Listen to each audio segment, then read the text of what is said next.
Worldwide parent coach and conscious educator Sue DeCaro is on a mission to revitalize the joy in parenting. Welcome to Conscious Parents, Thriving Kids, a podcast designed to help parents all over the world create deeper connections with themselves and their children while overcoming life's daily parenting challenges. Listen in if you want to bring more laughter, Welcome love, to and Conscious enjoyment Parents, to your home Thriving life. Kids, a place for all things parenting. I am your host, Sue DeCaro. When I was young, I remember mealtime very clearly. I come from a family of 6, my parents and 4 children, 3 siblings. We sat together at 6 p.m. every single night, all 6 of us. My mom and dad began the meal by passing food around as we all helped ourselves, and there was a buzz. Noise, noise, noise. After that, children were seen at the table, but not heard. We got our food, and that was that. We were quiet most of the time. So my mom and dad spent most of the meal discussing their days. It was pretty boring from a child's point of view. My dad would share stories about work and his office, and my mom would listen and respond and not really say much about her day, which was really about taking care of us. We did not share our days, our thoughts, our emotions, or anything else. We were quiet. And for 4 pretty rambunctious children, this was pretty difficult. I distinctly remember one meal in which my older brother got extremely mad. I have no idea why. But he threw his fork across the table at my dad.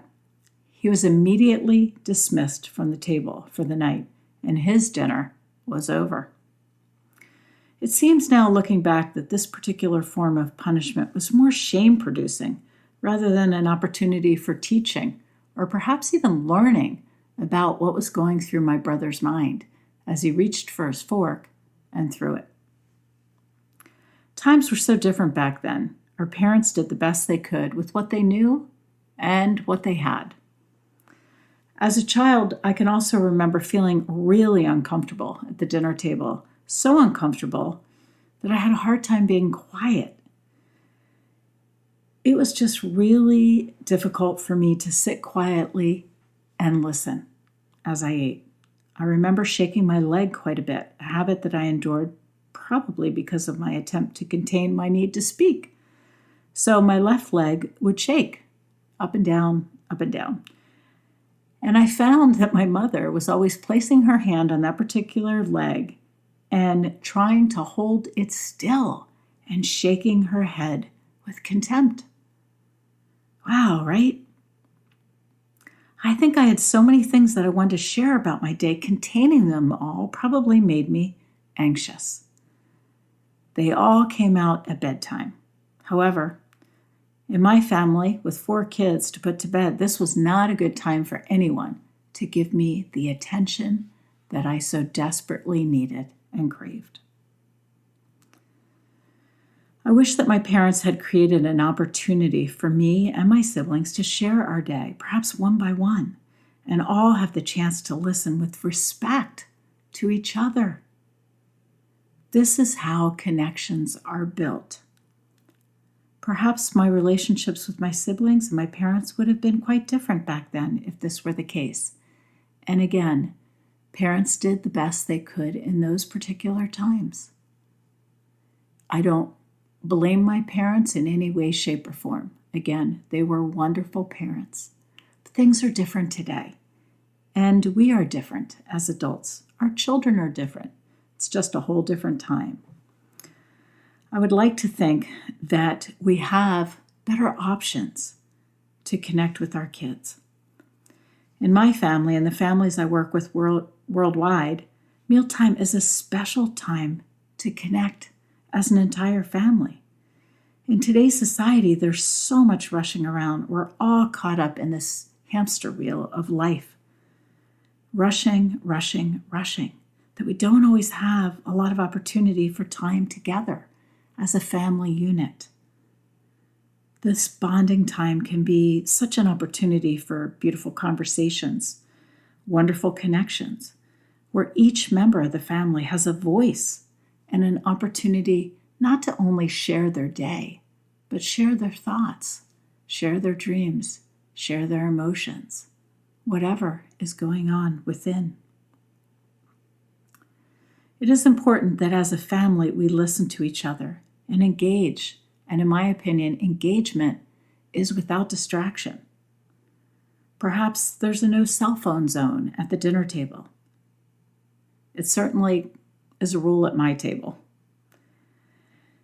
This give and take of thoughts and feelings, presence and attention, and of connection is such a powerful opportunity to truly listen to our kids, learn more about them, enjoy their thoughts, learn about their dreams, have an opportunity to understand who they are today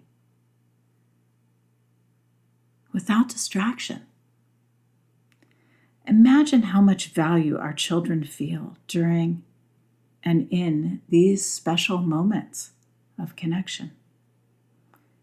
Imagine what dinner time feels like, if you don't currently do this, with everyone sharing and taking turns and listening respectfully and with interest to one another, as we all have the opportunity and the platform to talk. We all want to be seen, heard, and valued, and feel worthy of what we have to share.